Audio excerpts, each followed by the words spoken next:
मित्रांनो, ₹24 तुमचे income टॅक्सचे returns file करून दिले जातील.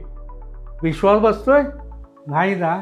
पण this is going to be a fact and it's a good news. आज आपल्या सगळ्यांकरता खरोखर आनंदाची गोष्ट आहे की माझे वर्षभरातले इन्कम टॅक्सचे रिटर्न्स हे फक्त ₹24 फाईल करून मिळणार आहेत. And that's a magic. आणि हे मॅजिक इथं आपण समजून घेणार आहोत. माझं नाव आहे BL जोशी. मी एक सॉफ्ट स्किल कोच आणि इमेज कन्सल्टंट आहे.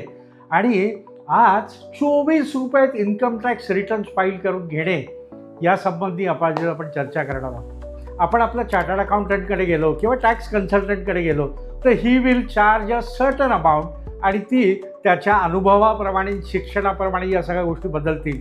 अगदी ₹1000 तर ₹10,000 इंडिव्हिज्युअल असेल तर, आणि जर कंपनीचं असेल तर त्याहीपेक्षा जास्त रक्कम ही आपल्याला इन्कम टॅक्स रिटर्न्स फायलिंग करता देण्यात येते. आणि आज खूप मोठं ट्रान्सफॉर्मेशन होतं आहे या इन्कम टॅक्स रिटर्न क्षेत्रामध्ये. ₹24 मला माझे इन्कम टॅक्सचे रिटर्न्स फाईल करून मिळणार आहेत. आणि ते कोण करतंय? ऑफकोर्स अंबानीच. आणि त्यांनाच हे सगळं गोष्ट शक्य आहे. अगदी आपण थोडंसं मागे वळून बघूया.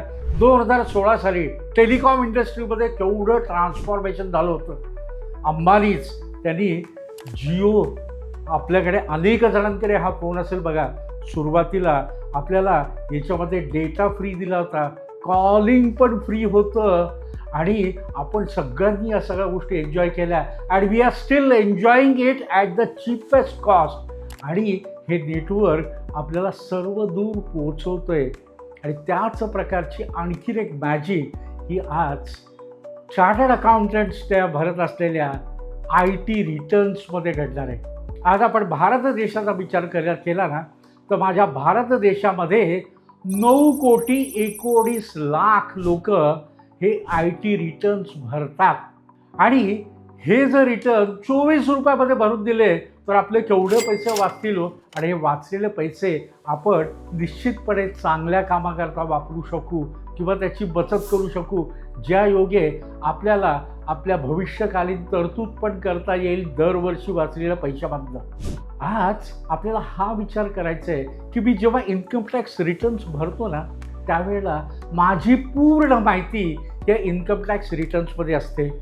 माझं उत्पन्न किती आहे, माझ्या इन्व्हेस्टमेंट्स किती आहेत, माझ्या प्रॉपर्टी किती आहे, माझ्या म्युच्युअल फंड किती आहेत, माझ्या टॅक्सेस किती जातात, माझा इन्शुरन्स किती आहे, या सगळ्या गोष्टींची नोंद ही मला इन्कम टॅक्स रिटर्न्समध्ये करता येते.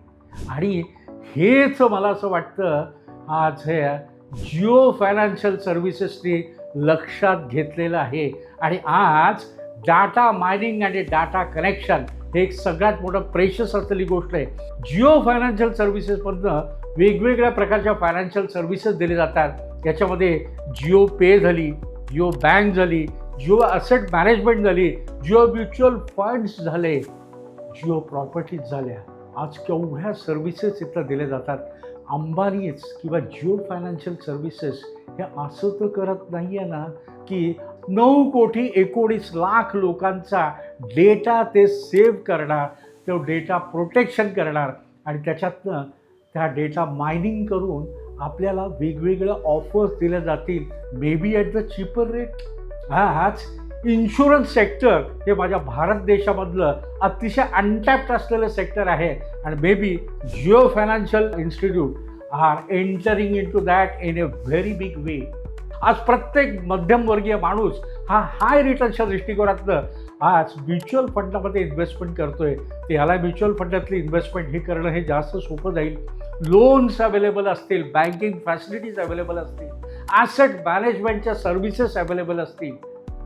पण याच्यामध्ये आणखीन एक गोष्ट लक्षात ठेवण्याची अशी आहे, माझ्या भारत देशामध्ये आज माझा स्वतःचा पर्सनल डेटा ही माझी प्रायव्हसी मानली जाते अगदी सगळीकडे. आणि याच करता भारताने डिजिटल डेटा प्रोटेक्शन ॲक्ट 2023 या ॲक्टची स्थापना केलेली आहे की ज्याच्यामुळे प्रत्येकाची प्रायव्हसी किंवा हा डेटा हा त्याच्यापर्यंत सुरक्षित राहावा. पण आज किती लोकांना माहिती आहे की अशा प्रकारचा ॲक्ट आहे आणि जेव्हा रिसर्च केला होता तेव्हा असं लक्षात आलं की अशा प्रकारे डिजिटल डेटा प्रोटेक्शन ॲक्ट 2023 हा अस्तित्वात आहे ह्याची माहिती फक्त 16% लोकांना आहे. माझा पर्सनल डेटा हा माझ्या कन्सेंटच्या शिवाय वापरता येत नाही. हाही एक त्यातला सगळ्यात महत्त्वाचा भाग आहे. पण आपण बऱ्याचशा वेळेला आपल्याला विचारलेले प्रश्न असतील, या प्रश्नामध्ये आपण हो, ॲक्सेप्ट ॲक्सेप्ट ॲक्सेप्ट, कारण इथं एवढ्या प्रकारचे प्रश्न विचारले असतात की आपल्याला त्यातनं फटीक येतो आणि कधी एकदा सुटका होईल म्हणून आपण प्रत्येक गोष्टीला ॲक्सेप्ट ॲक्सेप्ट ॲक्सेप्ट असं करून आपण सगळं कन्सेंट देत असतो. आणि या कन्सेंटचा उपयोग हे वेगवेगळ्या कंपन्या वेगवेगळ्या कारणांकरता करू शकतात.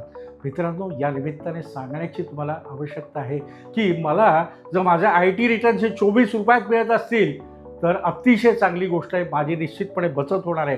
पण त्याचबरोबर माझी जी प्रायव्हसी आहे, माझा जो अधिकार आहे, हा माझा अधिकार हा कन्सेंटशिवाय कोणी वापरू नये आणि त्या कन्सेंट देत असताना चांगल्या कारणाकरताच द्यावा, हाही याच्यामध्ये विचार करायची खरी आवश्यकता आहे. आज जर जिओ फायनान्शियल सर्व्हिसेसकडलं जर मला वेगवेगळ्या ऑफर्स मिळणार असतील आणि त्या जर मला बेनिफिशियल असतील तर I must make the best use of this.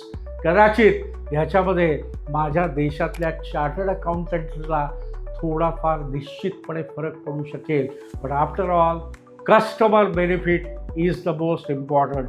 So let's welcome this idea with all the necessary precautions. Wish you all the best. Thank you so much.